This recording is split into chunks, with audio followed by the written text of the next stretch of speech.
Vamos aprender mais então sobre este assunto. Nós convidamos a Ellen Neves, ela é psicanalista, está com a gente ao vivo. Tudo bem, Ellen? Tudo bom, prazer estar aqui com você. Muito obrigada, boa tarde a todos. Olha, a gente vê essas imagens de quem sofre com pânico e nos dá um pânico, né? É horrível. Sim, com certeza, é uma sensação de morte. Verdadeiramente iminente. Exatamente. A pessoa que está sofrendo um ataque de pânico, ela tem a sensação de que ela vai morrer ou enlouquecer. Vamos entender então um pouco mais sobre isso, até para que você tenha alguém em casa ou acha que pode ter algum pavor como esse, a gente vai esclarecer, né, Ellen? Vamos começar pelos sintomas psíquicos que o pânico traz para as pessoas. Olha só, quem tem isso sofre de medo, angústia intensa, sensação de perda de controle, sensação de morte, desrealização e despersonalização. Explica pra gente todos esses sintomas psíquicos que a pessoa pode ter. Então, o que ativa o pânico é o medo. É um medo imaginário de algo que muitas vezes não vai acontecer. Só que o que acontece? A diferença, às vezes as pessoas confundem muito a ansiedade com o pânico, né? A intensidade é a principal diferença. No ataque de pânico, você tem os sintomas da ansiedade, só que potencializados muito mais.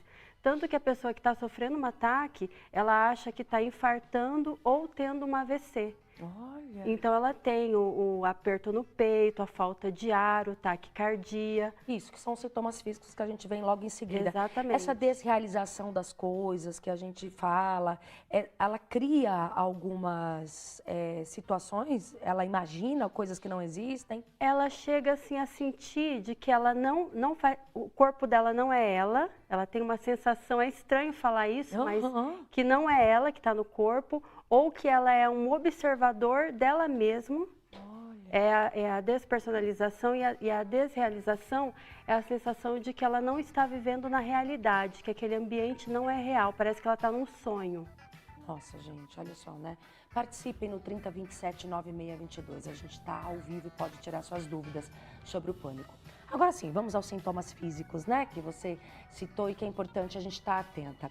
A taquicardia, como você mesmo falou, a falta de ar, dor no peito, tremores, a sudorese, sensação de desmaio, os espasmos e náuseas. São alguns dos sintomas aí físicos que a pessoa tem na hora que ela está sofrendo pânico. Isso, porque é momentos. É um momento, é um ataque de estresse, é um pico de estresse muito grande que ela sente. Como imagina assim que você está sendo assaltada, Deus o livre, você nunca foi assaltada, né? Não. Mas imagina você estando com uma arma apontada na cabeça. É essa sensação, só que não está acontecendo nada. E muitas vezes a pessoa não consegue nem identificar uma causa específica. Porque o pânico, ele não tem necessariamente uma causa. Ele pode ser um estresse pós-traumático, ela pode ter sofrido um trauma e não ter superado esse trauma, e aí vem do inconsciente dela o pânico. Ele pode ser um transtorno de ansiedade generalizado que ela não cuidou, ela não tratou daqueles sintomas da ansiedade, e é como se fosse um balde que vai enchendo gota a gota. E aí vem o ataque de pânico, porque ela não tratou a ansiedade. E essas condições físicas, elas acontecem com a pessoa no momento do pânico? Acontecem, realmente acontecem essas sensações físicas, de sensação de que está acontecendo algo que é perigo à morte, é um perigo iminente à morte. Não é brincadeira e nem frescura, né, gente? Vamos aos nossos mitos e verdades? Sim. Então, para a gente desmistificar, igual você falou, que confunde muito com a ansiedade, né? Para a gente entender o pânico, o primeiro, é mito ou verdade? Quando a crise de pânico passa, o paciente fica bem. Isso é mito ou é verdade? Então, por ser um pico de estresse muito grande, até o corpo reequilibrar, né, é uma adrenalina, uma noradrenalina, um cortisol, que é uma descarga que dá no corpo. Então, até ele reequilibrar a sensação e você se sentir bem, demora um pouco. Não é um mito dizer que passou e fica normal. Não, não fica. Não é na hora. E o que acontece? A pessoa, às vezes, desenvolve uma síndrome do pânico por medo de ter um ataque novamente. Nossa. Então, é o medo do medo. Então, ela ativa o ataque de pânico pelo medo, e aí, por ter tido uma vez, ela desenvolve uma síndrome que a qualquer hora pode acontecer de novo. E aí ela chega, do pânico. sim, ela chega até mudar os hábitos dela, né? Ela evita ficar sozinha, ela evita estar em lugares públicos com mais gente, porque, ai, se me der uma crise aqui, o que vão pensar de mim? Então, esse medo do medo que é o que alimenta a síndrome do pânico. Ela precisa entender que, por algum motivo que ela tem que investigar, a melhor forma é na terapia. Claro, achar esse gatilho. Exatamente. Né? Desenvolveu isso para sarar. Exatamente. Por algum motivo, ela disparou esse ataque. Mas isso não é algo que é inerente dela. É inconsciente. Exatamente. Alguma coisa... Então é um mito dizer que parou, fica bem. Não, não fica, né? Tem que procurar tratamento. Vamos mais um então, Ellen. É mito ou é verdade que o transtorno é quase sempre gerado por traumas intensos anteriores? Como eu falei, pode ser estresse pós-traumático, que é um trauma anterior. No caso, por exemplo, do assalto. A pessoa que foi assaltada, de repente, dependendo do contexto de que ela foi assaltada, ela pode desenvolver, sim, por medo de ser assaltada novamente, mas também ela pode ter uma ansiedade, um transtorno de ansiedade generalizado, não tratado, que vai acumulando esse estresse, que vai alimentando esses pensamentos, essas preocupações dentro do inconsciente dela, pode ocasionar o pânico. Então não precisa ser uma coisa intensa que aconteceu com ela, é um mito. Então é um mito afirmar que é só por questões, porque tem esse transtorno de ansiedade que pode virar um pânico. Exatamente. Ela pode alimentar isso aos poucos dentro dela pelos pensamentos. Vamos lá, Ellen, continuando, mito ou verdade sobre pânico. É mito ou verdade que o tratamento para o transtorno recorrente de pânico envolve terapia e medicamento? É verdade. Isso é verdade verdadeira. Olha aí. Principalmente terapia, porque ela precisa entender os gatilhos que estão disparando isso nela, ela precisa tratar, trabalhar, ter esse aprendizado cognitivo de direcionar a mente dela para o positivo e tratar as questões emocionais que não estão tratadas do passado dela, que estão desencadeando essas reações. O medicamento, ele trata no sintoma, então ele ameniza os sintomas da ansiedade, do pânico, deixa ela mais calma, mais tranquila, mas não trata a causa. Então, para ela ter uma cura integral, ela precisa fazer terapia.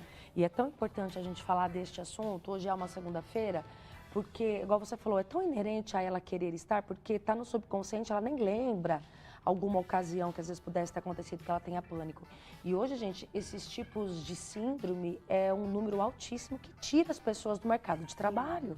Sim, com certeza. O Brasil é o país mais ansioso do mundo. Sim.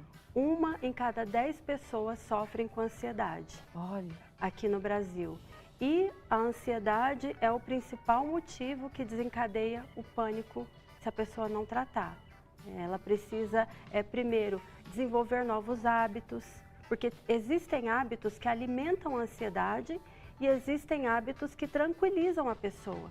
Então, por isso que a terapia é importante, porque ela precisa entender a vida dela, o que ela está fazendo que está alimentando isso, o que ela pode fazer para diminuir isso e tratar as questões emocionais que estão servindo de gatilho. Com seriedade, né, Ellen? Porque a gente está falando de pessoas que tiram as pessoas do mercado de trabalho. Sim. Tira a pessoa do ambiente, né, familiar, e isso é ruim. Sim, interfere nas relações, ela passa a ter dificuldade, tem pessoas que desenvolvem fobia social. Olha quanta coisa vem junto. Muita coisa, enxaqueca, insônia, dores crônicas que ela pode desenvolver, fibromialgia, várias questões psicossomáticas, depressão, né? Tem muita coisa. É importante tratar isso sim, sabe que eu estava vendo recentemente, coisa de uns 6 meses eu acho, a Fátima Bernardes esteve no programa Roda Viva e ela sofreu com pânico, né? Ela esqueceu de dar uma boa noite no jornal ainda, quando ela apresentava o Jornal Nacional. E foi ali naquele momento que ela tratava há anos de labirintite.